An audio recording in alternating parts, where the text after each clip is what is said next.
கர்த்தர் நமக்கு தந்த வார்த்தைக்கு நேரே நாம் திரும்பலாம். வேதத்தை திருப்பிக் கொள்ளலாம். ஏசாயா தீர்க்கதரிசன புஸ்தகம் 40வது அதிகாரம். ஏசாயா தீர்க்கதரிசன புஸ்தகம் 40வது அதிகாரம் அதனுடைய 31வது வசனத்தை வாசிக்கிறேன், கவனியுங்கள்.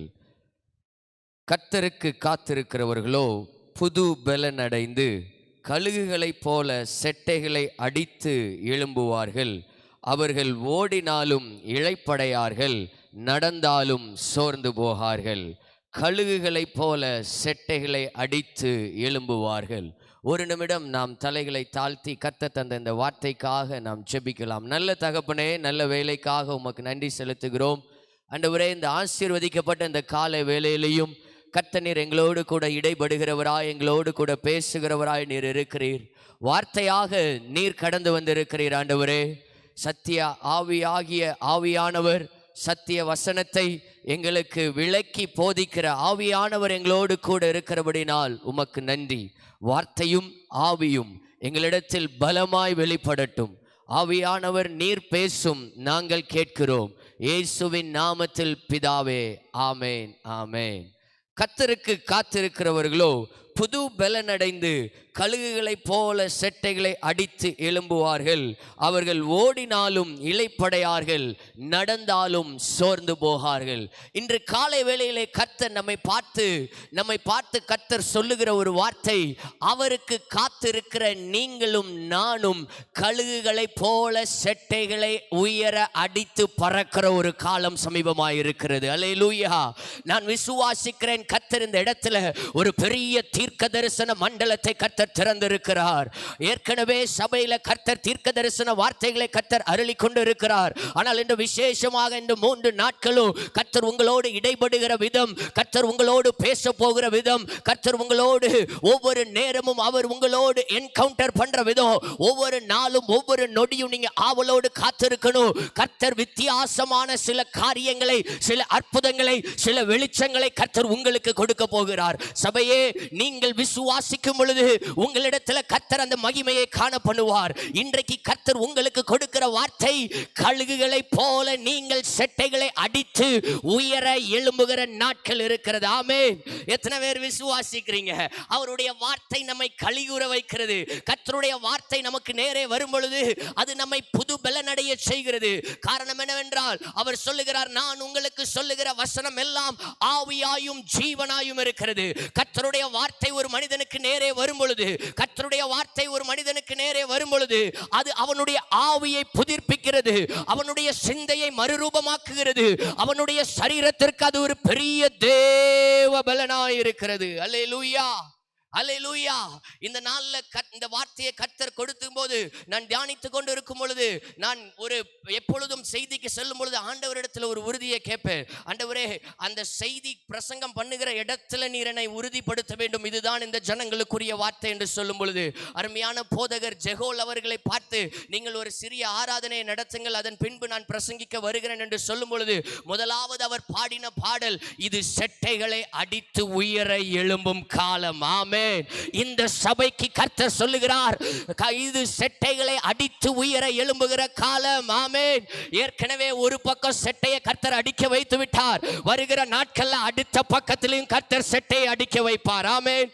விசுவாசிக்கிறவங்க கரங்களை தட்டி, இன்னும் சில மாதங்களுக்குள்ள கர்த்தர் இந்த புதிய எல்லையை சுதந்திரிக்கிறதற்கு கர்த்தர் உங்களுக்கு கிருபை தர போகிறார்.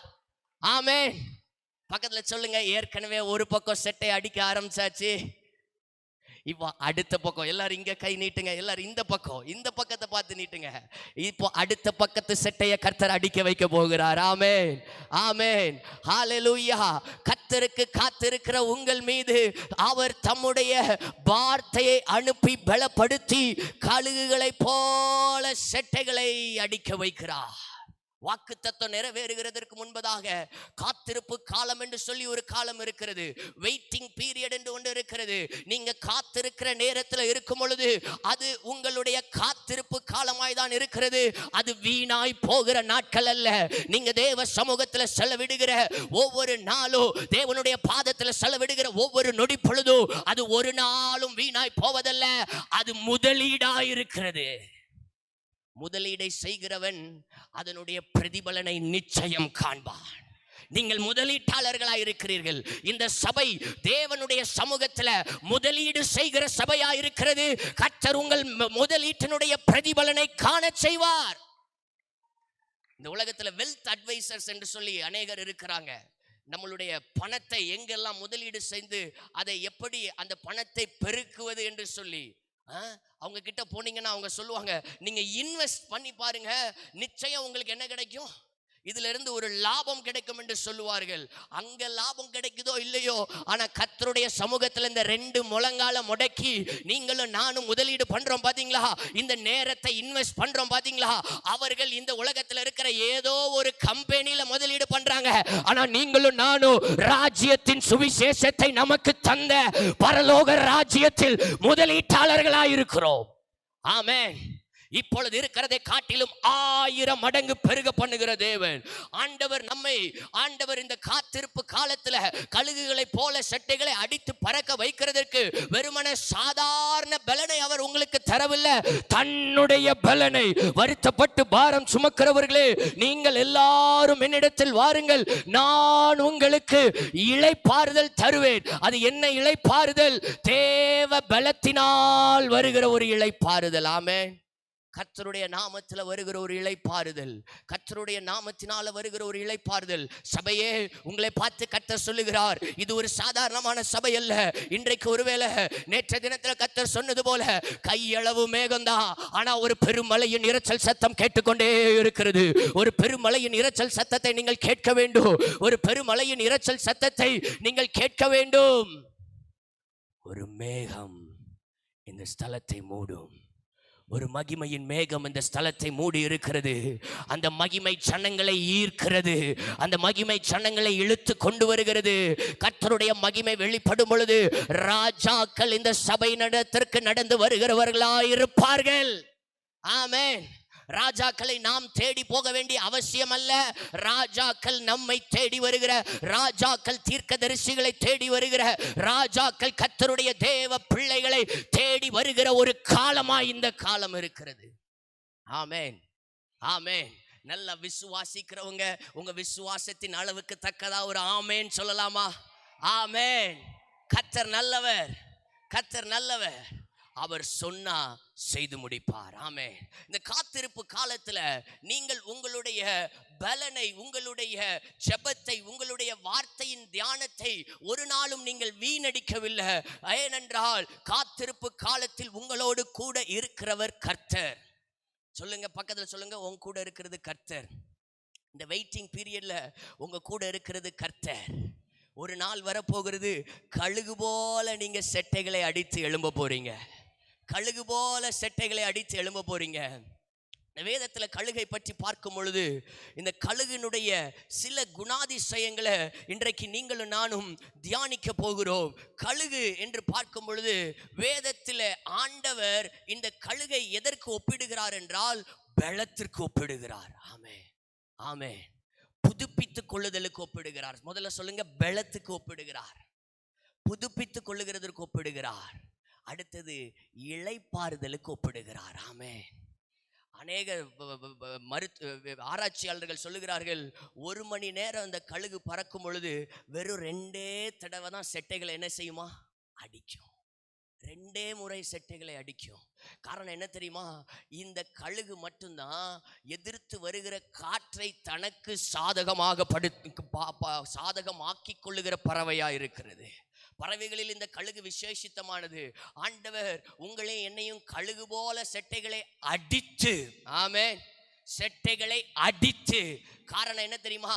இந்த 2 முறை இந்த கழுகு செட்டையை அடிக்கும் பொழுது அதனுடைய 10 மடங்கு பலத்தோடு அடிக்கிறது. ஆமென், ஆமென். இனிமெல்லாம் நீங்களும் நானும் 1 மணி நேரம் ஜெபிச்சாலும் உருப்படியா ஜெபிக்கணும். ஆமென். 1 மணி நேரம் ஜெபிச்சாலும் எப்படி ஜெபிக்கணும்? உருப்படியா ஜெபிக்கணும். 1/2 மணி நேரம் ஜெபிச்சாலும் எப்படி ஜெபிக்கணும்? பாரத்தோட ஜெபிக்கணும். 1/4 மணி நேரம் ஜெபிச்சாலும் ஆவில நிறைஞ்சு ஜெபிக்கணும். பரிசுத்த ஆவியானவருடைய பலத்தோடு என்ன செய்யணும்? ஜெபிக்கணும். ஆமென். கர்த்தர் நமக்காக யாவையும் செய்து முடிக்கிற தெய்வம்னு விசுவாசத்தோட ஜெபிக்கணும். ஆமென். விசுவாசம் உள்ள ஜெபம்தான் பெரிய காரியங்களை கொண்டு வரும். ஆண்டவர் நேற்றைய தினத்துல பார்த்தோம், என்னாகமம் 14வது அதிகாரத்துல நம் வேதத்தை 11வது வசனத்துல பார்த்தோம், நான் இவ்வளவு மட்டும் செய்த அற்புதங்களையும் அடையாளங்களையும் பார்த்து மட்டும் இந்த ஜனங்கள் என்னை விசுவாசியாது இருப்பார்கள். விசுவாசம் இல்லாமல் தேவனுக்கு பிரியமா இருப்பது கூடாத காரியம் என்று சொல்லி ஒரு சைடை மட்டும் பார்த்து கொண்டிருக்கிறோம். ஆனா அவிசுவாசம் தேவனுடைய கோபாக்கினையை கொண்டு வருகிறது என்று சொல்லி நாம் பார்க்கவில்லை.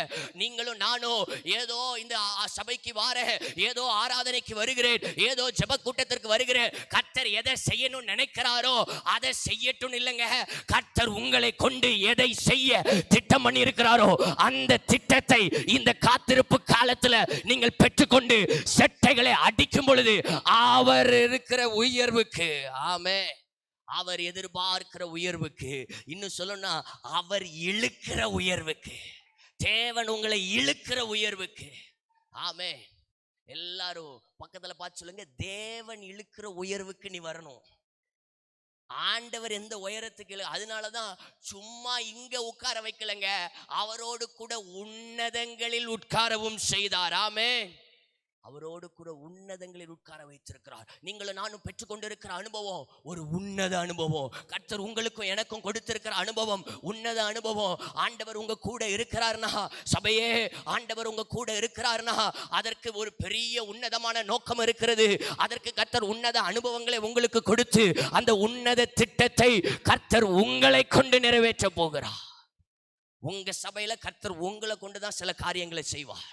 இதுக்காக கர்த்தர் வெளியிலிருந்து யாரையும் கொண்டு வர வேண்டிய அவசியம் இல்லை. இனி வரும் நாட்கள்ல உங்க சபைக்கான தீர்க்கதரிசிகளை கர்த்தர் உங்களை மாற்றுவார். உங்க சபைக்கான அப்போஸ்தலர்களை கர்த்தர் உங்களை மாற்றுவார். உங்க சபையினுடைய சுவிசேஷகர்களாய் நீங்கள் மாறுவீர்கள். உங்கள் சபையினுடைய ஊழியங்களை நீங்கள் பொறுப்படுத்தி செய்யத்தக்கதான ஒரு பெரிய தூண்களாய் கர்த்தர் உங்களை நிறுத்த போகிறார். அதுக்குதான் இப்ப ஆண்டவர் உங்களை ப்ரிப்பேர் பண்றாரு. அதுக்கு தான் ஆண்டவர் இந்த காலத்துல உங்களை பயிற்றுவிக்கிறார். எதற்காக தொடர்ச்சியான கூட்டங்கள், எதற்காக தொடர்ச்சியான உபவாச ஜெபங்கள், எதற்காக இத்தனை திருவிருந்து ஆராதனைகள், எதற்காக இத்தனை பயிற்சி பட்டறைகள்? பரிசுத்த ஆவியானவர் நம்மை ஆயத்தப்படுத்தி கொண்டிருக்கிறார். வரப்போகிற எழுப்புதலுக்காக, வரப்போகிற ஒரு பெரிய காரியத்திற்காக, கர்த்தர் வரப்போகிற இந்த மிகப்பெரிய அறுவடையில கர்த்தர் இந்த சபைக்கு ஒரு பெரிய திட்டத்தை வைத்திருக்கிறார். அதனாலதான் எங்கேயோ ஒரு உலக வேலை பார்த்து கொண்டிருந்த ஒரு மனிதனை கர்த்தர் தேவ மனிதனாய் மாற்றி இந்த தேசத்துல அனுப்பினார். ஆமென். எங்கேயோ வேலை செய்து கொண்டிருந்த ஒரு மனிதனை தேவ மனிதனாய் மாற்றுகிறது தேவனாலே முடியும். என் தெய்வம் அவர் எல்லாவற்றையும் ஆச்சரியமான விதத்துல செய்கிறதற்கு அவர் உண்மையுள்ளவராயிருக்கிறார். அவர் போதுமானவராயிருக்கிறார். அவர் போதுமானவரிலும் அதிகமானவராய். இந்த கழுகு 2 தடவை செட்டைகளை அடிக்கும் பொழுது அதனுடைய 10 மடங்கு பலனை என்ன செய்கிறது? அடித்து எழும்ப செய்கிறது. இந்த கழுகுக்கு 10 மடங்கு பலன் தாங்க. ஆனா பரிசுத்த ஆவியானவரை பெற்றுக்கொண்ட உங்களுக்கும் எனக்கும் கர்த்தர் அளவு பலன். பரிசுத்த ஆவியானவரை பெற்றுக்கொண்ட உங்களுக்கும் எனக்கும் கர்த்தர் தம்முடைய அளவின்படி பலனை கொடுக்கிறவரா இருக்கிறார். கழுகு போல செட்டைகளை அடித்து உயர எழும்ப வைப்பார். ஒரு பாடல் கூட நாம் பாடுவோம். கர்த்தருக்கு காத்திருந்து மலைகளை தாண்டிடுவேன், காக்கும் கரங்கள் உண்டெனக்கு, காத்திடுவார் கிருபையாலே. அல்லேலூயா பாடி பாடி அந்த பாடல்ல இப்படி வரும், கண்மலைகள் பெயர்க்கும்படியாய் கர்த்தர் என்னை கரம் பிடித்தார், காத்திருந்து பலனடைந்து கழுகு போல எழும்பிடுவேன். கண்மலைகள் பெயர்க்கும்படியாய் கர்த்தர் உங்களை என்ன செஞ்சிருக்கிறார்? கரம் பிடித்திருக்கிறார். இன்றைக்கு நான் சொல்றேன், நீங்க கழுகு போல எழும்ப ஆரம்பிக்கும் போது கண்மலைகளை பெயர்க்கிற விசுவாசிகளா இல்ல, கண்மலையை தாண்ட விசுவாசிகளாய் கர்த்தர் உங்களை மாற்றுவார். கண்மலைகளை தாண்ட செய்கிற விசுவாசிகளாய். ஆமென். ஒரு முறை அந்த வரியை பாடிரோமா? தீர்க்க தரிசனமா, காத்திருந்து பலனடைந்து கழுகு போல கண்மலைகள் தாண்டும்படியா என்று சொல்லி நாம் பாட போகிறோம். கண்மலைகள் தாண்டும்படியாய் கர்த்தர் என்னை கரம் பிடித்தார். கண்மலைகள் தாண்டும்படியாய் கர்த்தர் நம்மை கரம் பிடித்தார். காத்திருந்து பலனடைந்து காத்திருந்து கழுகு போல எழும்பிடுவே. காத்திருந்து பலனடைந்து கழுகு போல எழும்பிடுவே. நம்புவே இயேசுவை, நம்புவே இயேசுவை, நம்புவே இயேசுவை, நம்புவே இயேசுவை. ஹல்லேலூயா. அப்போ கழுகு செட்டைகளை அடிக்கும் பொழுது, நீங்கள் செட்டைகளை அடிக்கிற ஒரு காலம் வருகிறது.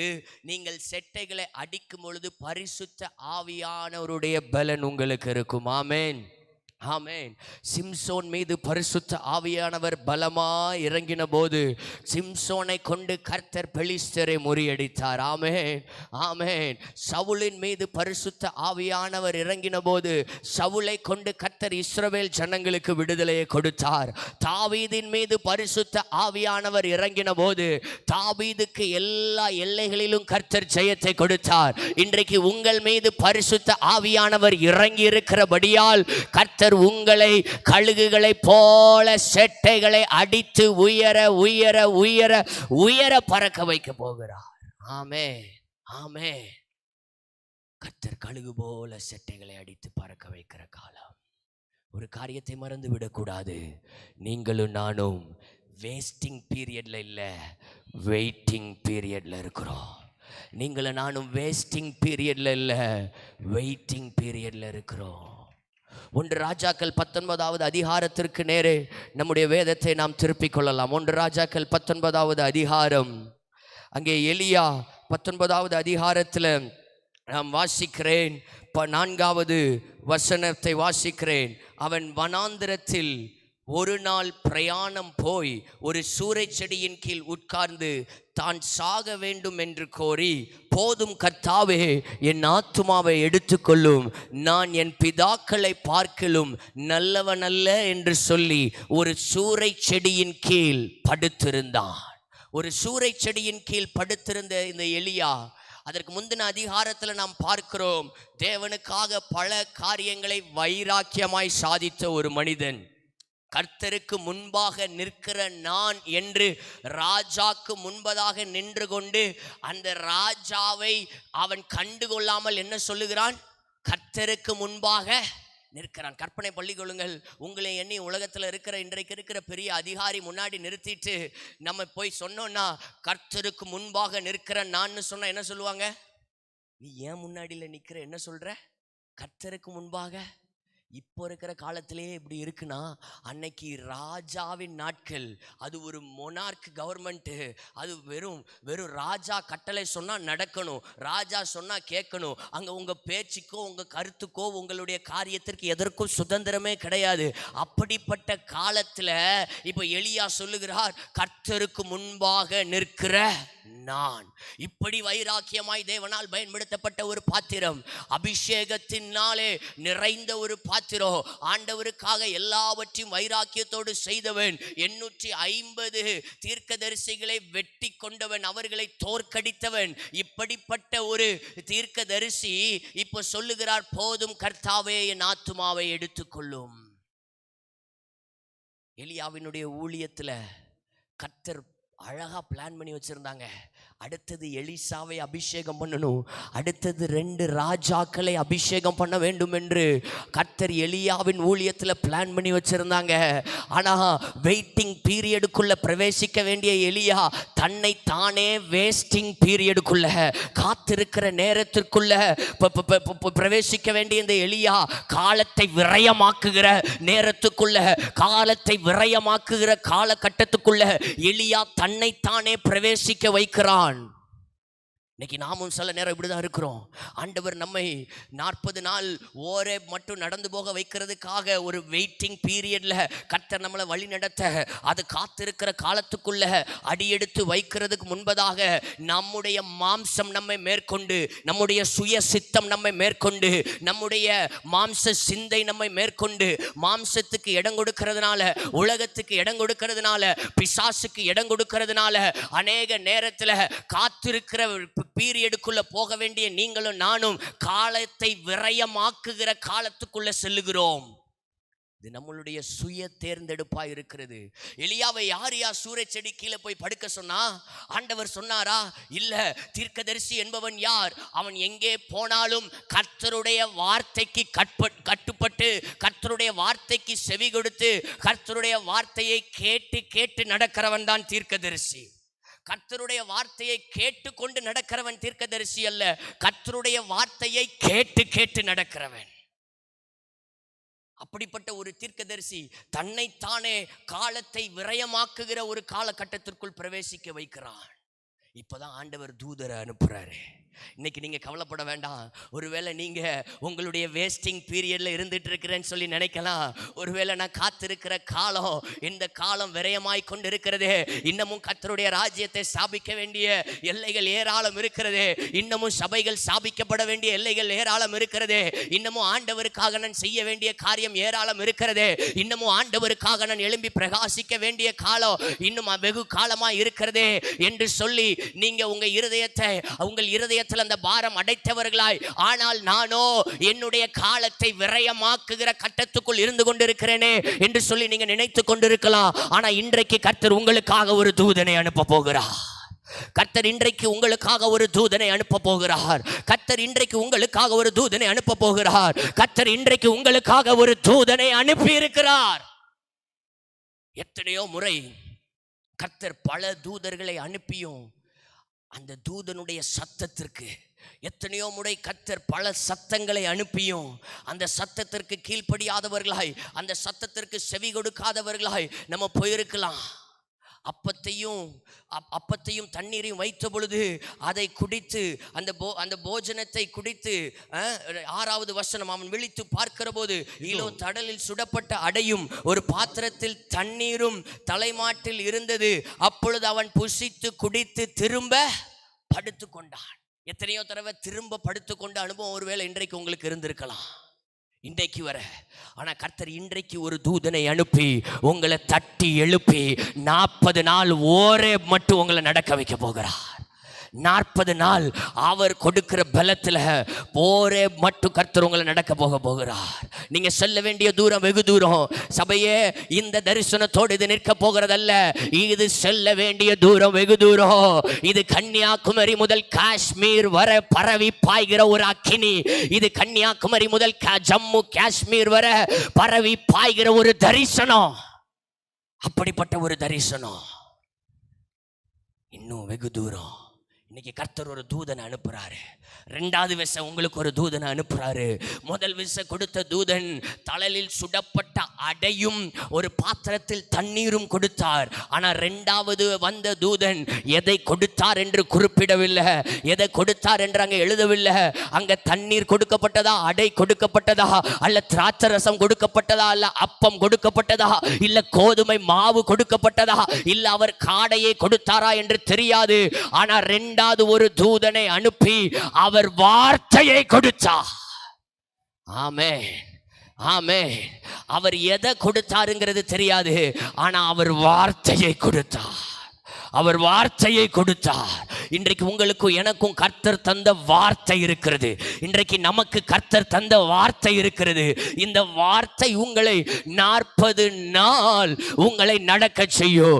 இந்த வார்த்தை உங்களை இன்னும் 40 வருஷம் ஆனாலோ, இல்லை இன்னும் 400 வருஷம் ஆனாலோ, இந்த தரிசனத்தை அந்த வார்த்தை நடக்க செய்யும். ஆமென், ஆமென். ஆனா என்ன கொடுத்தாருங்கிறது யாருக்கும் தெரியாது. அது எலியாவுக்கும் தேவனுக்கும் தூதனுக்கும் உண்டான ஒரு ரகசியம். சில நேரம் நம்ம நினைக்கிறோம்ல, சிலர் கர்த்தருக்காக எழும்பி பிரகாசிக்கும் பொழுது கர்த்தர் எப்படி இவர்களை எழுப்பினார். ஆனால் நானோ இன்னும் என்னுடைய காத்திருப்பு காலகட்டத்தில் இருக்கிறேனே, நானும் இன்னும் அமைதியாய் செயல்பட வேண்டும் என்று நினைக்கிறேன். ஆனால் என்னால் செயல்பட முடியவில்லையே. அவர்கள் எப்படி அவர்கள் செயல்படுகிறார்கள் என்று அவர்களுடைய ரகசியத்தை நான் அறிந்து கொள்ள வேண்டும் என்று கர்த்தர் அந்த ரகசியத்தை ஒரு மனிதனுக்கும் வெளிப்படுத்த மாட்டார். காரணம், அவர் உங்களோட என்கவுண்டர் பண்றது அது உங்களுக்கு மட்டும்தான் தெரியும். ஆண்டவர் அதை யாருக்கும் வெளிப்படுத்த மாட்டார். என்னிடத்தில் கர்த்தர் எப்படி இடைபடுகிறார் என்கிறதை நான் மட்டும் தான் அறிந்து கொள்ள முடியும். உங்களிடத்தில் கர்த்தர் எப்படி இடைபடுகிறார் என்கிறதை நீங்கள் மட்டும் தான் அறிந்து கொள்ள முடியும். நான் ஒரு நோக்கத்தோடு இந்த பிரசங்கத்தை இப்பொழுது பிரசங்கித்துக் கொண்டிருப்பேன். ஆனா ஆவியானவர் இதே பிரசங்கத்தை வேற ஒரு பரிமாணத்துல உங்க கூட இப்ப பேசிட்டு இருப்பாரு. பரிசுத்த ஆவியானவர் வேற ஒரு பரிமாணத்துல இப்ப உங்களோடு கூட பேசி கொண்டிருப்பார். அது உங்களுக்கும் ஆவியானவருக்கும் உங்களுக்காக கொடுக்கப்பட்ட தூதனுக்கும் மட்டும்தான் தெரியும். ரகசியத்தின் அனுபவம், இந்த காத்திருப்பு காலத்துல ரகசியங்களின் அனுபவம் கர்த்தர் உங்களை ரகசியமா நடத்த போகிறார். சூரிய செடியின் கீழே படுத்திருந்த நாட்கள் எல்லாம் முடிந்து போய்விட்டது. இப்போ ஆண்டவருக்காக நடக்கிற நாட்கள், ஆண்டவருக்காக செயல்படுகிற நாட்கள், சிலரை அபிஷேகம் பண்ணுகிற நாட்கள், சிலரை அபிஷேகத்துக்குள்ள நடத்துகிற நாட்கள், சிலரை ராஜ்யத்துக்குள்ள கொண்டு வருகிற நாட்கள், சிலரை இந்த அன்பின் ராஜ்யத்திற்குள்ள இழுத்து கூட்டிட்டு வர்ற நாட்கள். ஆமென். அதனாலதான் கர்த்தர் நல்ல வாக்குத்தத்தத்தை கொடுத்திருக்கிறார். இதோ இருள் பூமியையும் காரிருள் ஜனங்களையும் மூடும், ஆனாலும் கர்த்தருடைய மகிமை உங்கள் மேல் காணப்படும். இந்த மகிமை என்ன செய்கிறது? கடற்கரை திரளான ஜனங்களை இந்த மகிமை கண்டதாய் ஈர்க்கிறது. இந்த மகிமைக்கு ஒரு வல்லமை உண்டு. ஜனங்களையும் ராஜ்யங்களையும் ராஜாக்களையும் ஈர்க்கிற ஒரு வல்லமை. பக்கத்துல சொல்லுங்க, மகிமைக்கு ஒரு வல்லமை இருக்கு. ஜனங்களை ஈர்க்கிற ஒரு வல்லமை, ராஜ்யங்களை ஈர்க்கிற ஒரு வல்லமை, ராஜாக்களை ஈர்க்கிற ஒரு வல்லமை. ஆமென். ராஜாக்களை ஈர்க்கிற ஒரு வல்லமை இந்த மகிமைக்கு இருக்கிறது. அந்த மகிமையை கர்த்தர் உங்களுடைய சபைக்கு வாக்குத்தத்தம் பண்ணி இருக்கிறார். ஆமென். அப்போ வாக்குத்தத்தம் பண்ணவர் உண்மையுள்ளவர். இந்த மகிமைக்காக, இனி வெளிப்பட போகிற மகிமைக்காக காத்திருக்கிற நீங்கள், அந்த மகிமை வெளியரங்கமாகும் பொழுது, அந்த மகிமை வெளிப்படும் பொழுது, நீங்கள் நினைத்திராத, நீங்கள் கற்பனை செய்யாத, நீங்கள் இதுவரை எதிர்பார்த்திராத பல காரியங்களை கர்த்தர் உங்களுக்காக செய்ய ஆயத்தம் உள்ளவராயிருக்கிறார். ஆமென். நாம் நினைப்பதற்கும் வேண்டிக் கொள்ளுகிறதற்கும், எபேசியர் 3வது அதிகாரம் 20வது வசனம். நாம் நினைக்கிறதற்கும் வேண்டிக் கொள்ளுகிறதற்கும் வாசிக்கலாம். எபேசியர் 3வது அதிகாரம் 20வது வசனம். நாம் நினைக்கிறதற்கும் வேண்டிக் கொள்ளுகிறதற்கும் மிகவும் அதிகமாய் நமக்குள்ளே கிரியை செய்கிறார். அதுதான் ரொம்ப முக்கியம். அதிகமாய் நமக்குள்ளே கிரியை செய்கிற வல்லமையின்படியே நமக்கு செய்ய வல்லவராகிய அவருக்கு. அல்லேலூயா. முதல்ல ஆவியானவர் உள்ள கிரியை செய்றாரு, அப்புறம் நமக்காக வெளியே கிரியை செய்றார். ஆமென். பக்கத்துல சொல்லுங்க, முதல்ல உள்ள கிரியை செய்யணும். உள்ள கிரியை செய்றாரா? உள்ள கிரியை செய்றாரா? உள்ள கிரியை செய்யணும், அப்புறம் நமக்கு அவர் கிரியை செய்வார். ஆமென். எந்த அளவுக்கு உள்ள கிரியை செய்றாரோ அதே அளவுக்கு வெளியே கிரியை செய்வார். மேக்ஸ்ல சொல்லுவாங்க, x is directly proportional to y. x கூடுச்சுன்னா y என்ன செய்யும்? கூடும். x குறைஞ்சிச்சுன்னா y என்ன செய்யும்? குறையும். இப்போ உள்ள கிரியை செய்யறது கூட கூட நமக்காக அவர் வெளியே கிரியை செய்யற அளவும், நமக்காக அவர் வெளியே கிரியை செய்யற ஆற்றலும், நமக்காக அவர் வெளியே கிரியை செய்யற வெளியரங்கமாக்குற அற்புதங்களின் எண்ணிக்கையும், அற்புதங்களின் ஆழமும், அற்புதங்களின் வியக்க செய்கிற அந்த வியப்பின் தன்மையும் அதிகரித்து கொண்டே இருக்கும். வியக்கத்தக்க அற்புதங்களை கர்த்தர் செய்வார். ஆவியானவர் உள்ளே இருக்கிறார். ஆவியானவர் உள்ளே இருக்கிறார். அவரை கிரியை செய்ய இந்த காத்திருப்பு காலத்துல நீங்களும் நானும் அனுமதிக்க வேண்டும். நீங்களும் நானும் அனுமதிக்க வேண்டும். கர்த்தருக்கு காத்திருக்கிற உங்களுக்கும் எனக்கும் பரிசுத்த ஆவியானவருடைய புது பலன். இதுதான் கழுகுக்குண்டான பலன். இதுதான் கழுகுக்கு உண்டான பலன். பரிசுத்த ஆவியானவரின் புது பலன் எப்படி பரிசுத்த ஆவியானவருடைய புது பலன் நமக்கு கொடுக்கப்பட்டிருக்கிறது. வசனம் சொல்லுகிறது, யோவான் எழுதின சுவிசேஷம் 3வது அதிகாரம் 6வது வசனம், மாம்சத்தினால் பிறந்தது மாம்சமா இருக்கும், ஆவியினால பிறந்தது ஆவியா இருக்கும் என்று சொல்லி, சபையே ரட்சிக்கப்பட்ட நீங்களும் நானும் ஆவியினால மறுபடி பிறந்தவர்களா இருக்கிறோம். நீங்களும் நானும் உங்களுடைய ரட்சிப்பையும் என்னுடைய ரட்சிப்பையும் பரிசுத்த ஆவியானவர் முத்திரை போட்டிருக்கிறார். பரிசுத்த ஆவியானவர் இருக்கிறார், முத்திரை போட்டிருக்கிறார் என்றால் உங்களுடைய ரட்சிப்பையும் என்னுடைய ரட்சிப்பையும் பரிசுத்த ஆவியானவர் சீல் பண்ணி இருக்கிறார். nobody can break your salvation. உங்களுடைய ரட்சிப்பை பொல்லாத பிசாசானவன் உடைக்க முடியாது. பரிசுத்த ஆவியானவர் உங்களுக்கு இளங்காலை வெள்ளாட்டு கடா இவைகளின் இரத்தத்தினால அல்ல, தம்முடைய சொந்த இரத்தத்தினால நித்திய மீட்பை உங்களுக்கும் எனக்கும் அவர் கொடுத்திருக்கிறார். அவர் கொடுத்திருக்கிற இந்த நித்திய மீட்பு, அவர் தந்திருக்கிற இந்த நித்திய மீட்பு, சபையே உங்களுக்கும் எனக்கும் அவர் தந்திருக்கிற நித்திய மீட்பை பரிசுத்த ஆவியானவர் அவர் முத்திரித்திருக்கிறார். He has sealed it. He has sealed it. The Holy Spirit has sealed your salvation. பரிசுத்த ஆவியானவர் உங்க ரட்சிப்பை முத்திரை போட்டிருக்கிறார். இந்த உலக அதிகாரிகள் வந்து ஏதோ ஒரு கம்பெனியை ஏதோ ஒரு ஃபேக்டரியை சீல் பண்ணி போடுவது ஒருவரும் அதை திறக்க முடியாது. இந்திய அரசாங்கம் அதை சீல் பண்ணும் பொழுது யாரும் வந்து இந்தியாவில் இருக்கிற யாரும் அதை திறக்க முடியாது. ஆனா உங்க ரட்சிப்பை, ஏன் ரட்சிப்பை இந்திய அரசாங்கம் சீல் பண்ணலங்க, இந்த தேசம் சீல் பண்ணலங்க, சபை சீல் பண்ணலங்க, உங்க பக்கத்து வீட்டுக்காரங்க உங்களை டிக்ளேர் பண்ணலங்க. பரிசுத்த ஆவியானவர் உங்கள் ரட்சிப்பை அவர் சீல் பண்ணி வைத்திருக்கிறார். ஆமென். அடுத்தது அவர் அச்சாரமாயிருக்கிறார். எபேசியர் 1வது அதிகாரம் 13வது வசனங்கள்ல இதை நாம் வாசிக்கிறோம். வேதத்தை திருப்பிக் கொள்ளலாம். எபேசியர் நிருபம் 1வது அதிகாரம் அதனுடைய 13, 14, நீங்கள் உங்கள் இரட்சிப்பின் சுவிசேஷமாகிய சத்திய வசனத்தை கேட்டு விசுவாசிகளான போது வாக்குத்தத்தம் பண்ணப்பட்ட பரிசுத்த ஆவியால் அவருக்குள் முத்திரை போடப்பட்டீர்கள். அவருக்கு சொந்தமானவர்கள் அவருடைய மகிமைக்கு புகழ்ச்சியாக மீட்கப்படுவார்கள் என்பதற்கு ஆவியானவர் நம்முடைய சுதந்திரத்தின் அச்சாரமாயிருக்கிறார்.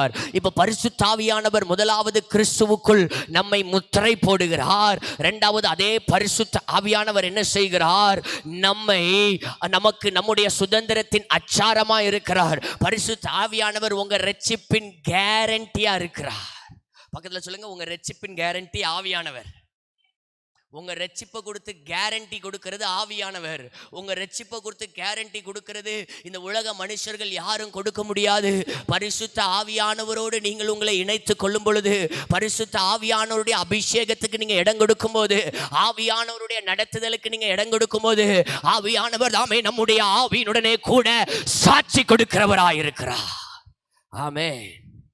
ஆவியானவர் நம்முடைய ஆவியுடனே கூட அவர் சாட்சி கொடுக்கிறவராயிருக்கிறார். இந்த அனுபவத்துக்குள்ள எப்படி வர்றது? சொன்னோம்ல, ரகசியம். அது எலியாக்கும் தேவனுக்கும் அங்க இருக்கிற தூதருக்கும் மட்டும்தான் என்ன தெரியும்? அந்த ரகசியம் தெரியும். அது என்ன ரகசியம்? அந்நிய பாஷைகளை பேசுகிறவன் தேவனோடு ரகசியங்களை பேசுகிறார். நான் மனுஷர் பாஷையை பேசினாலும் தூதர் பாஷையை, அப்போ இந்த அந்நிய பாஷை யாருடைய பாஷையா இருக்கிறது? தூதர் பாஷையா இருக்கிறது. அதனாலதான் இது தேவனுக்கும் எலியாக்கும் தூதனுக்கும் என்ன செஞ்சிச்சு? இதுதான் ரகசியம். இன்னைக்கு நீங்களும் நானும் அந்நிய பாஷையில பேசும் பொழுது பரிசுத்த ஆவியானவர் பெரிய காரியங்களை நமக்காக செய்ய போகிறார். பரிசுத்த ஆவியானவர் மாம்சத்தினால் பிறந்தது மாம்சமா இருக்கும், ஆவியினால் பிறந்தது ஆவியா இருக்கும். அப்போஸ்தலனாகிய பவுல் 1 கொரிந்தியர் 14வது அதிகாரத்தில் சொல்லுகிறார், உங்கள் எல்லாரிலும் நான் அதிகமாய் பாஷைகளை பேசுகிறேன், ஆகையால் தேவனை ஸ்தோத்தரிக்கிறேன். ஆவியோடும் பாடுவேன், கருத்தோடும் பாடுவேன், ஆவியிலும் விண்ணப்பம் பண்ணுவேன், கருத்திலும் விண்ணப்பம் பண்ணுவேன். அந்நிய பாஷையை பேசுகிறதற்கு தடை பண்ணாதிருங்கள். சில நேரம் கேட்பாங்க, அந்நிய பாஷை பேசுறாங்க, யாருக்கு என்ன செய்ய மாட்டேங்கி? புரிய மாட்டேங்க. இது புரியாத பாஷையை ஒரு தடவை பேசணுமா? இது அப்பாக்கும் பிள்ளைக்கும் நடுவில் நடக்கிற கான்வர்சேஷனுங்க. இது அப்பாக்கும் பிள்ளைக்கும் நடுவில் நடக்கிற பேச்சுவார்த்தைங்க. இதில் அடுத்தவங்க உள்ள நுழையிறதுக்கு அதிகாரம் இல்லை. புதுசா பிறந்த ஒரு பிள்ளைக்கு தெரியும், ஒரு ஒரு ஒரு காரியத்தை ஒரு பிள்ளைய குறித்து அந்த தாய்க்கு தெரியும். இப்போ பிள்ளைக்கு பசிக்குதா, இல்ல பிள்ளைக்கு இப்போ வேற எதுவும் பிரச்சனை இருக்கா, இல்ல எதுவும் வலி இருக்கான்னு பிள்ளை வார்த்தை உச்சரிக்க முன்னாடியே தாய்மாருக்கு நல்லா தெரியும். ஒரு தாயே இவ்வளவு புரிந்து வச்சிருக்காங்கன்னா, நம்மை உண்டாக்கிய தாயின் கருவில் உருவாகும் முன்னே உங்களே என்னையும் தெரிந்து கொண்ட கர்த்தர் உங்களோடு என்னோடு கூட இடைபடுகிறது எவ்வளவு ஒரு மேன்மையான காரியம். அந்நிய பாஷையை அற்பமா எண்ணி விடாதீர்கள். அந்நிய பாஷை தான் அது இளைத்தவனை இளைப்பார பண்ணுகிறதா இருக்கிறது. இந்த காத்திருப்பு காலத்துல கர்த்தருக்கு காத்திருக்கிற நீங்கள் உங்களுடைய வாழ்க்கையில பரிசுத்த ஆவியானவருடைய துணை இல்லை என்றால் இந்த வெயிட்டிங் பீரியட் உங்க வாழ்க்கையில வேஸ்டிங் பீரியடாய் மாறிவிடும். வெயிட்டிங் பீரியட்ல ஆவியானவரோடு இருக்கணும். ஆவியானவருடைய சத்தத்துக்கு இடம் கொடுக்கணும். ஆவியானவருடைய சிந்தை, ஆவியின் சிந்தை. வேதத்தை திருப்பிக் கொள்ளலாம். ரோமருக்கு எழுதின நிருபம் 8வது அதிகாரம், ரோமருக்கு எழுதின நிருபம் 8வது அதிகாரம் அதனுடைய 26, 27வது வசனங்களை வாசிக்க கேட்கலாம். அந்தபடியே ஆவியானவரும் நமது பலவீனங்களில் நமக்கு உதவி செய்கிறார். ஏற்றபடி வேண்டிக் நாம் ஏற்றபடி இந்த வெயிட்டிங் பீரியட்ல காத்திருக்கிற நேரத்துல நீங்களும் நானும் ஜெபம் பண்ண தெரியலன்னு சொல்றீங்க பாத்தீங்களா? இந்த காலத்தை விட்டு எப்படி தாண்டறது, இந்த சீசனை எப்படி தாண்டறதுன்னு தெரியலன்னு சொல்றீங்க பாத்தீங்களா? இந்த நேரத்துல ஏற்றபடி வேண்டிக் கொள்ளுகிறது உங்களுக்கு எனக்கும் தெரியாதனால வாசிங்க. ஆவியானவர் தாமே வாக்கு கடங்காத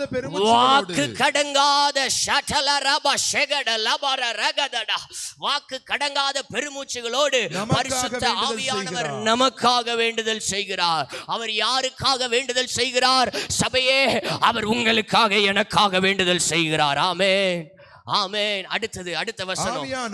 ஆவியானவர் தேவனுடைய சித்தத்தின்படியே பரிசுத்தவான்களுக்காக வேண்டுதல் செய்கிறார். பரிசுத்தவான்களுக்காக என்றால் உங்களுக்காகவும் எனக்காகவும் தான் அவர் என்ன செய்கிறார்? வேண்டுதல் செய்கிறார். அடுத்தது, இருதயங்களை ஆராய்ந்து பார்க்கிறவர். ஆவியின் சிந்தை இன்னதென்று அறிவார். ஆவியின் சிந்தை இன்னதென்று அவர் அறிவார். அல்லேலூயா. இப்போ இந்த பரிசுத்த ஆவியானவருக்கு தான் ஆவியின் சிந்தைனா என்னன்னு தெரியும். இந்த காத்திருப்பு காலத்துல ஆவியின் சிந்தையோடு நீங்களும் நானும் காத்திருக்கவில்லையே என்றால் நீங்களும் நானும் கழுகுகளை போல சட்டைகளை அடித்து உயர எழும்ப முடியாது. காத்திருப்பு நாட்கள்ல கழுகு போல சட்டைகளை அடித்து உயர எழும்பணும்னா ஆவியின் சிந்தை இருக்கணும். மாம்ச சிந்தைக்கு இடம் கொடுக்க கூடாது. ஒரு 5 பேர் வரலாமா? ஒரு 5 பேர், 5 வாலிபர்கள், கொஞ்சம் வேகமா வாலண்டியர்ஸ். ஒரு 5 பேர் பாஸ்டர்ஸ் இருங்க, நீங்க இருங்க. 5 பேர் மீடியால இருக்கிறவங்க, தேங்க்யூ. ஒரு 5 பேர் இங்க வந்துருங்க.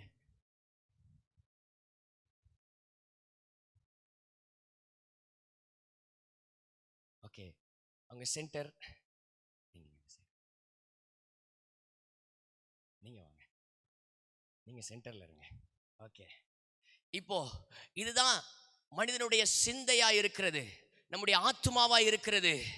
இங்க ஒரு பக்கம் ஆவி, இங்க இன்னொரு பக்கம் மாம்சம். இங்க ஆவியில ஆவியானவரோடு தேவனோடு திரியேக தெய்வனோடு தொடர்பு இருக்கிறது. இங்கே ஆவியானவர் ஆவியின் சிந்தையை இம்பார்ட் பண்ணி கொண்டே இருப்பார், ஆவியின் சிந்தையை கொடுத்து கொண்டே இருப்பார். இங்க ஒரு பக்கம் மாம்சத்தினால, இங்க மாம்சத்தினுடைய சித்தம், மாம்சத்தின் சத்தம், உலகத்தின் சத்தம் இந்த ஆத்துமாக்கு போய்கொண்டே இருக்கும். ஏன்னா இளைத்தவனுக்கு இளைப்பாறுதல் உண்டாகணும் பாருங்க. அந்த இளைப்பாறுதல் எங்க உண்டாகணும்னா இந்த காத்திருப்பு காலத்துல உங்க சரீரத்துல நீங்க பலவீனப்பட மாட்டீங்க, உங்க ஆவியில பலவீனப்பட மாட்டீங்க, ஆத்துமால தான் பெரிய பலவீனம் உண்டாகும். ஏன்னா this is not an spiritual warfare, this is a mind battle. இது ஒரு மன ரீதியான ஒரு பிரச்சனை. இந்த மன ரீதியான பிரச்சனையை நீங்க சரியா டீல் பண்ணலனா இது எங்க பாதிக்கும்னா உங்க ஆவிக்குரிய வாழ்க்கையை பாதிக்கும். இப்போ ஆவியானவரோடு இணைந்திருக்கும் பொழுது, அந்நிய பாஷையில ஜெபிக்கும் பொழுது, வார்த்தையை தியானிக்கும் பொழுது ஆவியானவர் வார்த்தையோடு இடைப்படுவார் உங்க ஆவியோடு கூட. ஆவியானவர் அந்நிய பாஷையில இடைபடுவார் உங்க ஆவியோடு கூட.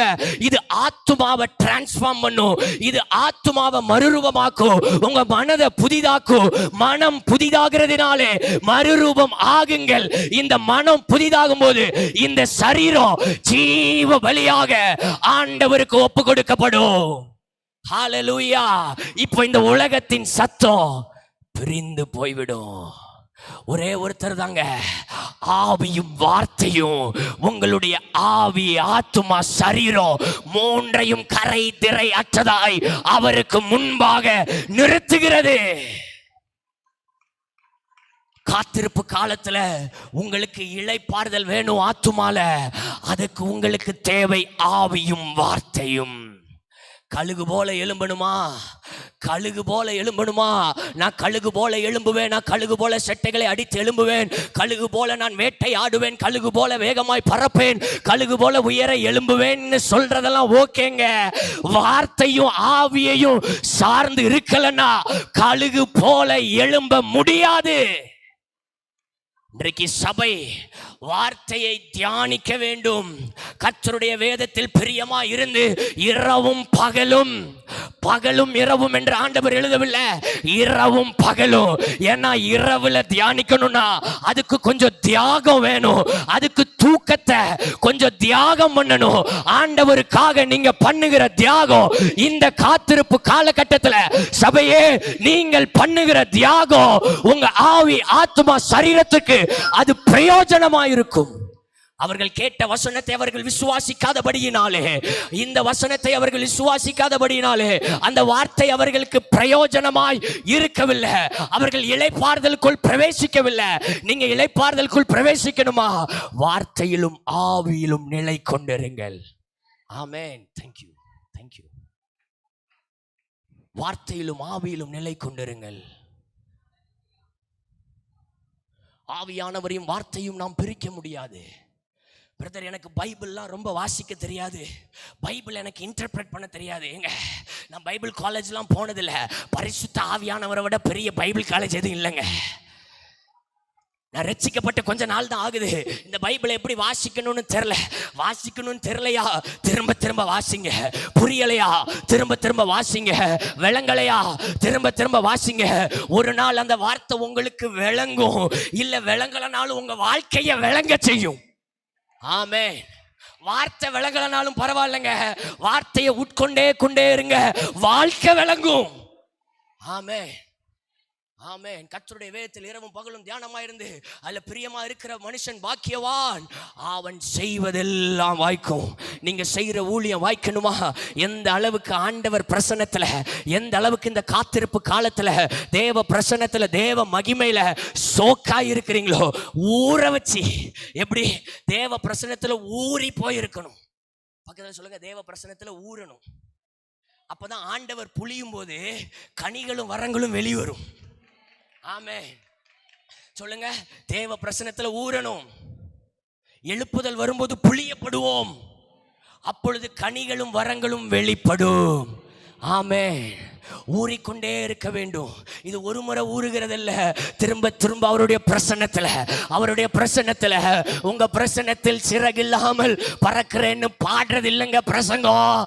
அந்த வார்த்தையில நிக்கிறது, அந்த வார்த்தைக்காக வைராக்கியமா நிக்கிறது, அந்த வார்த்தையின்படி வாழ்றது, அந்த வார்த்தையை வாழ்க்கையாய் மாற்றிக்கொள்ளுவது. அதற்கு இந்த ஆவியின் சிந்தை வேணும். காத்திருப்பு காலத்துல ஆவியின் சிந்தையோடு பரிசுத்த ஆவியானவர் உங்களை பலப்படுத்துறதற்கு சிந்தை ரொம்ப முக்கியமா இருக்கிறது. அல்லேலூயா, அல்லேலூயா, அல்லேலூயா. வேதத்தை திருப்பிக் கொள்ளலாம். சங்கீதங்களின் புஸ்தகம் 103வது சங்கீதம், 103வது சங்கீதம், அதனுடைய 5வது வசனம். நன்மையினால் உன் வாயை திருப்தியாக்குகிறார், கழுகுக்கு சமானமாய் உன் வயது திரும்ப வால வயது போல் ஆகிறது. உன் வயது திரும்ப வால வயது போல் ஆகிறது. ஆமென். ஆவியானவர் காத்திருப்பு காலத்துல உங்களை முதலாவது பலப்படுத்துகிறார், ரெண்டாவது அவர் உங்களை ரினியூ பண்றாரு. ஆவியானவர் உங்களை புதுப்பிக்கிறாரு. இந்த காத்திருப்பு காலம் வேஸ்டிங் பீரியட் இல்லைங்க. இந்த கார் ரேஸில் போகும்போது பிட் ஸ்டாப்னு ஒன்று சொல்லுவாங்க. அந்த டயரெல்லாம் கரெக்டாக செக் பண்ணுவாங்க. ஏன்னா இன்னும் ஓட வேண்டிய தூரம் எவ்வளோ இருக்குது, வெகு தூரம் இருக்குது. இந்த டயர் கரெக்டாக இருக்கா, இந்த இன்ஜின் கரெக்டாக இருக்கா, இன்ஜின் ஆயில் நல்லா இருக்கா, எல்லாத்தையும் அவர் செக் பண்ணணும்னா வண்டிக்கு கொஞ்சம் ரெஸ்ட் கொடுத்து தான் ஆகணும். இல்லைன்னா வண்டி என்ன ஆயிரும், ஓடாது. ஒரு சில மாதங்களுக்கு முன்பாக ஒரு கிராமத்திற்கு ஊழியத்துக்கு சென்று கொண்டிருந்தேன். பைக்கில் தான் போனேன். கொஞ்சம் தூரம் திரும்பி வர்ற வழியில் ஒரு ஷார்ட்கட் ரூட்டில் வந்துடலாம் சொல்லி ஒரு கரடு முரடான பாதை, அங்கேருந்து மெயின் ரோடு வர்றதுக்கு ஒரு 6 கிலோமீட்டர் வந்து கொண்டு இருக்கும்போது பைக்கோட ஆக்சலரேட்டர் கேபிள் கட் ஆயிடுச்சு. வெயில், மத்தியான வெயில், சண்டே சர்வீஸை முடிச்சுட்டு வரும்பொழுது சுற்றி பார்த்தா ஒரு வீடும் கிடையாது, ஒரு பைப்பும் கிடையாது. ஏன்னா நம்ம என்ன நினைச்சோம், ஷார்ட் ரூட்டில் எங்கே போயிடலாம். எப்போவுமே ஷார்ட் ரூட் ரொம்ப டேஞ்சரான ஒரு ரூட்டு. அதில் போகும்பொழுது ஒரே கல்லாக இருந்துச்சு. ஸ்கூட்டி தான், ஆனாலும் அதை உருட்டுறதுக்கு ரொம்ப கஷ்டமாக இருந்துச்சு. இருந்த தண்ணி பாட்டிலில் உள்ள தண்ணி காலியாச்சு, நாக்கெல்லாம் வறண்டுச்சு. லிட்டரலாக கண்ணுலாம் அப்படியே சொருக ஆரம்பிச்சிட்டு நிழல் கூட இல்லை, தண்ணி இல்லாத ஒரு காடு மாதிரி இருந்துச்சு. கொஞ்ச நேரம் பைக்கை நிறுத்திட்டு அந்த பைக்கோட நிழலில் ஒரு ஓரமாக உட்கார்ந்து கொண்டேன். கொஞ்ச நேரம் உட்கார்ந்துட்டு திரும்ப அந்த பைக்கை திரும்ப எடுக்க ஆரம்பிக்கும் பொழுது, அன்னைக்கு வேற பிரசங்கம் பண்ண போறோமேனு பயங்கரமா ஷூ எல்லாம் போட்டு போயாச்சு. போட்டுட்டு ஒரு ஸ்போர்ட்ஸ் ஷூ போட்டிருந்தாலும் பரவாயில்ல, கல்லுகள் எல்லாம் நடக்கலாம். ஃபார்மல் ஷூ குத்துது. அப்பதான் ஆண்டவர் ஒரு பாட்டை நினைவுபடுத்தினார். என்ன பாட்டு தெரியுமா? பாதைகள் எல்லாம் தடை கற்களோ தாமதம் தான் பதிலானதோ. ஆண்டவரே, இந்த பாட்டை இதுவரை சும்மா வாயால தான் பாடியிருக்கேன், இன்னைக்கு தான் அர்த்தம் புரியுது. ஒருவேளை சில நேரம் நம்ம காத்திருக்கிற பீரியட்ல இருக்கும் பொழுது வண்டி இன்ஜின் ஆன்ல தான் இருக்கும், ஆனா ஆக்சிலேட்டர் கொடுத்தா வண்டி நவுலாது. இன்ஜின் ஆன்ல தான் இருக்கும், தரிசனம் இருக்குது, வாக்குத்தத்தம் இருக்குது, ஆனா வண்டி நவுலல. ஏன்னா வண்டிக்கு சர்வீஸ் தேவைப்படுது. ஆக்சிலேட்டர் கேபிள் மாத்திர நேரத்தில் ஒழுங்கா மாத்தி இருந்தா பிரச்சனை வந்திருக்காது. கடைசியில் 6 கிலோமீட்டர் உருட்டிட்டு போய் வேற ஒரு மெக்கானிக்கை எங்கேயோ கூப்பிட்டு, வேற ஒரு பாஸ்டருக்கு பேசி, அவங்க இன்னொருத்தங்கிட்ட பேசி ஒரு மெக்கானிக்கை அனுப்பி, அவர் என் வண்டி கலட்ட தெரியாம கலட்டி கடைசியில் அந்த ஃபுட்ரெஸ்ட் கீழே வர்ற பிளாஸ்டிக் இதெல்லாம் உடைச்சிட்டாரு. இப்போ கரெக்டான இடத்துல சர்வீஸில் விட்டுருந்தா பைக்குக்கும் டேமேஜ் இல்லை, நமக்கும் டேமேஜ் இல்லை. காத்திருப்பு பீரியடு, ஆண்டவர் உங்களை காக்க வைக்கிற காலம் லேஸ்பட்ட காலம் இல்லை. It is valued in the presence of God. It is also in the plan of God. ஆண்டவர் திட்டத்தில் இருக்கிற காத்திருப்பு காலத்தில் நீங்க இருக்கிறீங்கிறது எப்போ நல்லா தெரியும் தெரியுமாங்க? கிருபையில வளரும் போது நல்லா தெரியும். கிருபையில வளர ஆரம்பிப்பீங்க. யோசேப்புக்கு கர்த்தர் தரிசனத்தை கொடுத்தார். 37வது அதிகாரத்துல 37ல கர்த்தர் தரிசனத்தை கொடுக்கிறார். ஆனா நிறைவேறதுக்கு காலங்கள் ஆகிறது. 42ல தான் என்ன செய்யுது? தரிசனம் நிறைவேறுது. ஆனா கிருபையில வளர்ந்தான். 37ல வந்த சொப்பனத்துக்கு அவனுக்கு அர்த்தம் சொல்ல தெரியல. 40ல வந்த சொப்பனத்துல அடுத்தவனுக்கு வந்த சொப்பனத்துக்கு அர்த்தம் சொல்றான். அர்த்தம் தெரியாதவன் அர்த்தம் சொல்லுகிறவனாய் வளருகிறான். ராஜாக்கு வந்த சொப்பனம் அடுத்த நிலை அர்த்தம் சொல்றவனா மாத்திரம் இல்ல, அதை ஒரு பெரிய ப்ராஜெக்டா மாத்தி அதை சக்சஸ்ஃபுல் மிஷன் அக்கம்ப்ளிஷ்ட்னு முடிக்கிறாங்க. காத்திருப்பு காலத்துல நீங்க இருக்கிறீங்கன்னா அதுக்கு பெரிய அடையாளம் என்ன தெரியுமா? கிருபையில வளருவீங்க. உங்களுக்குள்ள கிருபை வரங்கள் வெளிப்பட ஆரம்பிக்கும். வரங்கள் வெளிப்படுது, ஆனா வெளியே தெரிய மாட்டேங்கா. நல்லா ஞாபகம் வச்சுக்கோங்க, மறைவிடத்துல வச்சிருக்கிறாரு, ஒரு நாள் வெளியே கொண்டு வருவார். பலத்த கரத்துக்குள்ள அடக்கி வைத்திருக்கிறார், ஒரு நாள் ஆண்டவர் வெளியே கொண்டு வருவார். அவர் வெளியே கொண்டு வரும் பொழுது நீங்களும் நானும் நினைச்சா கூட அந்த உயரத்தை தடுக்க முடியாது. ஏன்னா அவர் இழுக்கிற உயரம் கழுகுகளை போல செட்டைகளை அடித்து மலைகளை பெயர்க்கிற அனுபவம் இல்ல, மலைகளை தாண்டுகிற ஒரு அனுபவம். ஆமே, ரினியூ பண்ணுவார். இந்த ரெனியூவல்ல ஒரு ரெனியூவல், இந்த கிரேஸ் ரெனியூவல். இந்த கிருபையை கர்த்தர் வளர வைப்பார், இந்த கிருபையை புதுப்பிச்சு கொண்டே இருப்பார். அருமையான ஊழியர்களே, மிஷனரிகளே, நான் உங்களுக்காக சொல்லுகிறேன், நீங்கள்லாம் கிருபையில வளர்ந்துட்டு இருக்கிற காலம் இது. இனி ஒரு காலம் வரப்போகிறது, கிருபை மேல கிருபை ஸ்டாக் ஆகி கொண்டே இருக்கும். கிருபை மேல கிருபை கர்த்தர் கொடுத்து கொண்டே இருப்பார். ஆனா என்ன, ஆண்டவரே இன்னும் கிருபை வெளிப்படல. Wait and see, wait and see the power of God, wait and see the manifestation of God, wait and see the work of God. உங்களுடைய வாழ்க்கையில ஆண்டவருடைய செயலை நீங்கள் காத்திருந்து பாருங்கள். வெயிட். பொறுமைக்கும் விசுவாசத்திற்கும் இருக்கிற தொடர்பை புரிந்து கொண்டு ஆவிக்குரிய வாழ்க்கையை வாழுகிறவன் வெற்றியுள்ள ஒரு வாழ்க்கையை வாழ முடியும். அப்போஸ்தலனாகிய பவுல் சொல்லுகிறார், நல்ல போராட்டத்தை போராடினேன், ஓட்டத்தை முடித்தேன், விசுவாசத்தை I protected my faith, I protected my faith. விசுவாசத்தை காத்துக்கொண்டேன். பெரிய ஊழியத்தை செய்த பவுல், நான் கட்டின எபேசு சபையை காத்துக்கொண்டேன் என்று எழுதவில்லை, நான் சம்பாதித்த ஆத்துமாவை காத்துக்கொண்டேன் என்று எழுதவில்லை, நான் உருவாக்கின ஊழியர்களை காத்துக்கொண்டேன் என்று சொல்லி எழுதவில்லை. ஆண்டவர் என்ன நிறுத்தின இடத்தை, ஆண்டவர் கொடுத்த எல்லையெல்லாம் காத்துக்கொண்டேன் எழுதல, ஆண்டவர் கொடுத்த எல்லாவற்றையும் காத்துக்கொண்டேன் எழுதல, விசுவாசத்தை காத்துக்கொண்டேன். காரணம், விசுவாசத்தை காத்துக்கொண்டால் இது அத்தனையும் கர்த்தர் காத்துக்கொள்ளுவார். இந்த காத்திருப்பு காலத்தில் நீங்களும் நானும் காத்துக்கொள்ள வேண்டியது விசுவாசம், புதுப்பித்து கொள்ள வேண்டிய கிருபை, பலப்பட வேண்டியது விசுவாசம். ஆமென். இந்த கழுகு என்ன செய்கிறது? இந்த கழுகு ஒரு காலகட்டம் வரும் பொழுது ஒரு மலை மேலே போய் அதற்கு ஒரு கூடாரத்தை, அதற்கு ஒரு தங்கும் தஞ்சமான ஒரு இடத்தை தேடிக்கொள்ளுகிறது. தேடிக்கொண்டு அதனுடைய இந்த பீக்கு, இந்த வாய் பகுதியை மலையில போய் முட்டி உடைக்குது. உடைச்சி சில காயங்கள், உடைக்கப்படுகிறதுனால காயங்கள் ஏற்படுது. சில நேரம் காத்திருப்பு நாட்கள்ல ஆண்டவர் நம்மள சில காரியத்தை புதுப்பிக்கிறதுக்காக, சில காரியத்தை ஷேப் பண்றதுக்காக, நம்முடைய ஆலயத்திலும் கூட நீங்க வெளியே கட்டப்பட்ட கற்களை பார்த்தீங்கன்னாலும் உள்ள இருக்கிற கல் பார்த்தீங்கன்னாலும் ரெண்டுக்கும் வித்தியாசம் உண்டு. உள்ள இருக்கிற கல் இதுல பதிக்கப்படுறதுக்கு எடுத்துக்கொண்ட காலம் அதிகம், அது உருவாக்கப்படுகிறதுக்கு காலம் அதிகம். எத்தனையோ சர்ச்சு, இவ்வளோ பெரிய சர்ச்சா இருந்தும் சவுண்ட் ப்ரூஃப் பண்ணலன்னா சவுண்ட் கேட்காது. ஆனா இங்க சவுண்ட் கொஞ்சம் எக்கோ இல்லாம கூட உங்களுக்கு தெளிவா கேட்குதுன்னா அந்த கல் அதற்காக உருவாக்கப்பட்டது, அந்த கல் அதற்காக உடைக்கப்பட்டது. இதற்கு எடுத்துக்கொள்ளப்பட்ட காலம் அதிகம். ஆண்டவர் உங்களை புதுப்பிக்கிற நேரத்துல சில நேரம் வெட்டி ஸ்பெஷலா கல்ப் பண்ணுவாரு. ஏன்னா இது வெளியே வைக்கப்படுறதுக்காக இல்லைங்க, இது உள்ள ஸ்பெஷலா வைக்கப்படுறதுக்காக, இது கனப்படுத்தப்படுறதுக்காக, இது உயர்த்தப்படுகிறதற்காக, ஓ இது தலை நிமிர செய்யப்படுகிறதற்காக. ஆமென். அது உடைச்சி அப்புறம் புதுசான பீக் வளர்ந்த பிறகு, அந்த வாய் வளர்ந்த பிறகு அதனுடைய காலில் இருக்கிற அந்த நகங்களை என்ன செய்யுமா? பிடுங்குமா, ஒன்று ஒன்றா பிடுங்கும். அதன் பிறகு அதனுடைய ரெக்கைகளை, 2 ரெக்கைகளையும் பிடுங்கி போடும். பிறகு ஒரு 5 மாதத்துக்கு பிறகு புதிய செட்டைகள் வரும்.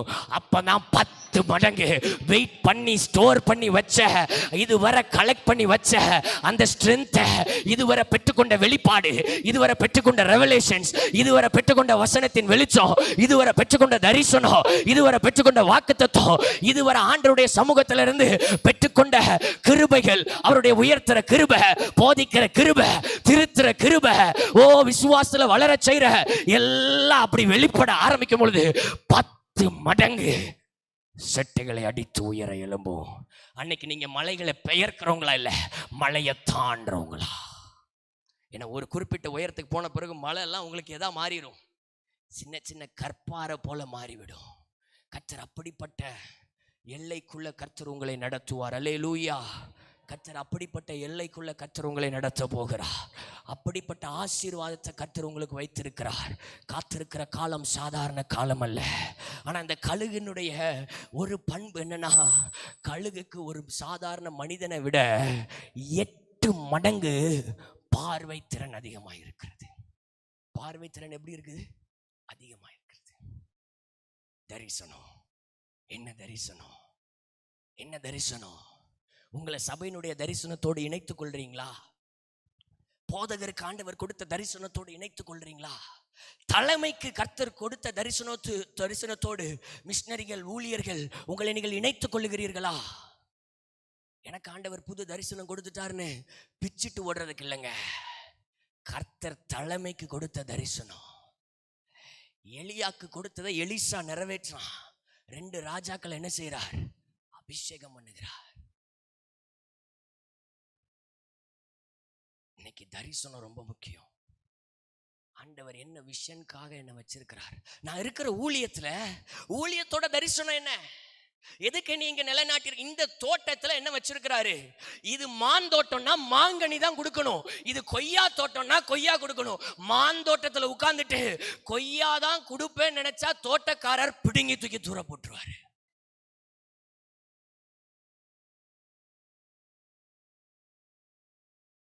அது எதற்காக உண்டான தோட்டம்? அது தரிசனம்.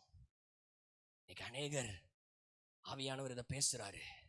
நீங்க உங்களுக்குன்னு சில தரிசனத்தை உருவாக்கி கொண்டு இருக்கிறீங்க. இல்ல, this vision is not mine, இது ஆண்டவர் அவருக்கு கொடுத்தது இல்ல. இதுல பார்ட்டேக்கர்ஸா கர்த்தர் உங்களை வைத்திருக்கிறார். இதுல பங்காளிகளாய் கர்த்தர் உங்களை வைத்திருக்கிறார். வாக்கு தத்தத்தின் உடன் சுதந்திரரா நம்ம இருக்கிறோம். அந்த வாக்கு தத்தத்தின் பங்காளிகள், shareholders of the partner, shareholders of the vision. இந்த விஷன்ல நம்ம பங்கு என்ன? விஷன்ல இருக்கு பிரதிபலனை மட்டும் எதிர்பார்க்க கூடாது. ஷேர் ஹோல்டர்னா என்ன பண்ணணும்? இன்வெஸ்ட்மெண்ட். என்ன செய்கிறோம் இந்த விஷன்ல? இந்த தரிசனத்துக்காக நாம் எதை செய்கிறோம்? அவனுடைய கிரியைக்கு ஏற்ற பலன் என்ன என்னோடு கூட வருகிறது. இந்த விஷன் ஆண்டவர் கொடுத்த தரிசனம். இதுல நான் எதை இன்வெஸ்ட் பண்றேன்? முதல்ல நம்ம பார்த்தோம்ல, waiting period is not wasting period, it is an investing period. நீங்க காத்திருக்கிற காலம் காலத்தை விரயமாக்குற காலம் அல்ல, நீங்கள் முதலீடு செய்கிற காலமாய் இருக்கிறது. தரிசனத்தில் எதை முதலீடு செய்கிறோம் அதை அறிந்து கொள்ள வேண்டும். கடைசியாக இந்த கழுகு புது பலன் அடைந்து செட்டைகளை அடித்து உயர எழும்பும் பொழுது, இந்த கழுகினுடைய வேட்டையாடுகிற கழுகினுடைய வார் ஸ்ட்ராட்டஜி, யுத்தத்தினுடைய அந்த யுக்தியே வேற மாதிரி இருக்கும். எப்படி இருக்கும்? யுக்தி எப்படி இருக்கும்? வேற மாதிரி இருக்கும். பக்கத்துல பார்த்து சொல்லுங்க, யுக்தி வேற மாதிரி இருக்கும். உலகம் இந்த பிரச்சனையை வேற மாதிரி பார்க்கும். ஆனா தேவ பிள்ளையோட ஆவியின் சிந்தையில இணைஞ்சிருக்கும் போது நம்ம இந்த பிரச்சனையை வேற மாதிரி பார்க்க ஆரம்பிக்க போகிறோம். ஹல்லேலூயா, ஹல்லேலூயா, ஹல்லேலூயா. கர்த்தர் இந்த காத்திருக்கிற காலத்துல உங்களுடைய யுக்திகள் எல்லாம் கர்த்தர் மாற்ற போறார், ஸ்ட்ராட்டஜி எல்லாம் மாற்ற போறாரு. கர்த்தர் சில நேரம் பதுங்கி இருந்து போன்னு சொல்லுவாரு, சில நேரம் நேருக்கு நேரா போன்னு சொல்லுவாரு, சில நேரம் முன்னையும் பின்னையும் ஆளை நிறுத்திட்டு நடுவில் வச்சு க்ளோஸ் பண்ணிருன்னு சொல்லுவாரு. God is God of strategies. Our God is God of strategies. அவர் எல்லா நேரமும் ஒரே காரியத்தை கையாள மாட்டாரு. இந்த கழுகுக்கு ஒரு ஸ்ட்ராட்டஜி எப்பயுமே அவர் பேஸ்ல கையாளுவாரு. அதுதான் உங்களுடைய என்னுடைய முழங்கால். அதுதான் உங்களுடைய என்னுடைய முழங்கால். நேற்று பார்த்தோம்ல, தாவீது ஒரு யுத்த வீரன். அவன் முழங்கால் படியிட்டு ஜெபிக்க ஆரம்பிச்சிட்டான்னா வான மண்டலத்தில் இருக்கிற பொல்லாத ஆவிகளுடைய சேனைகள் அதிரும், அவைகள் செயல்பட முடியாது. இன்னைக்கு நம்முடைய ஸ்ட்ராட்டஜி முழங்காலா இருக்க வேண்டும். இந்த கழுகு என்ன செய்யும்? பாம்பை பிடிக்கும் பொழுது, பாம்பை வேட்டையாடும் போது அதை தரையிலே வைத்து கொள்ளாது. இந்த பாம்பை அப்படியே பிக் பண்ணி மேலே கொண்டு போயிடும். இதை பிக் பண்ணி அப்படியே ஆகாயத்துக்கு கொண்டு போயிடும். காரணம் என்ன தெரியுமா? இந்த பாம்புக்கு பேலன்ஸும் பவரும் தரையில இருக்கு, ஆனா கழுகோட பவர் ஆகாயத்தில் இருக்கு. இன்னைக்கு நீங்களும் நானும் உலக பிரகாரத்தின்படி பார்த்தோம்னா நீங்களும் நானும் தோற்று போனவர்கள், தோற்று போவோம். ஆனா உங்க பிரச்சனையும் என் பிரச்சனையும் சபையினுடைய பிரச்சனையும் தேசத்தினுடைய பிரச்சனையும் ஆவிக்குரிய மண்டலத்துல எடுத்துட்டு போய் அங்க வச்சு டீல் பண்ணும் பொழுது, அங்கே பரிசுத்த ஆவியானவர் சத்ரு வெள்ளம் போல வரும் பொழுது ஆவியானவர் ஜெய கொடியாய் ஜெய கிறிஸ்து முன் செல்கிறார், ஜெயமாக நடத்திடுவார். ஜெய கிறிஸ்து. எல்லாரும் எழுந்து நின்று நடத்திடுவார். ஜெய கீதங்கள் நாம் பாடியே ஜெய கொடியோ மேற்றிடுவோம். அல்லேலூயா, அவர் நாம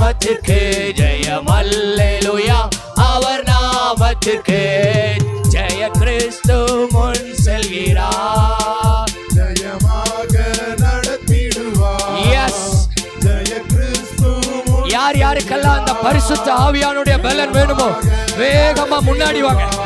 இந்த காத்திருப்பு காலத்துல ஆவியினுடைய பலன் எனக்கு வேணுங்கிறவங்க நீங்க வேகமா முன்னாடி. பரிசுத்த ஆவியானவர் உங்களை பலப்படுத்துகிற நேரம். அவர் நாமத்திற்கு பரிசுத்த ஆவியானவர் உங்களை பலப்படுத்து. அவர் நாமத்திற்கு இந்த காத்திருப்பு காலத்துல ஒரு விசேஷித்த பலன்.